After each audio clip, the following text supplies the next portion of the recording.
বিসমিল্লাহির রহমানির রহিম।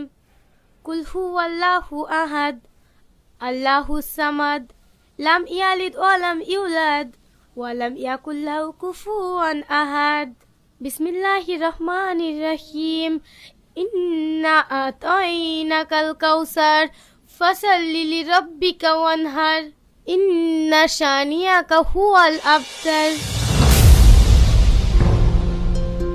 এই বাড়িতে যদি একদিনও শান্তিতে থাকতে পারি, সারাদিন কাজ করেছি, রাতে যে একটু শান্তিতে ঘুমাবো সেটাও আর হয়ে ওঠে না। আব্বা, আব্বা!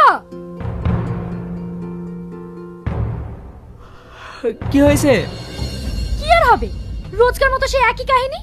একটু যে শান্তিতে ঘুমাবো সেটাও আর হয় না। ভোরবেলা উঠে কি লাগিয়েছে দেখেন।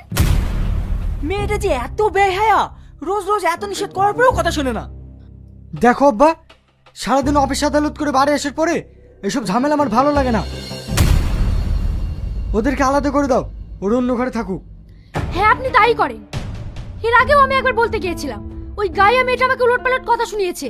আপনি কিছু একটা করেন, না হলে কিন্তু আমরা এই বাড়ি ছেড়ে চলে যাব। আচ্ছা ঠিক আছে, তোমরা ঘরে যাও, আমি দেখছি।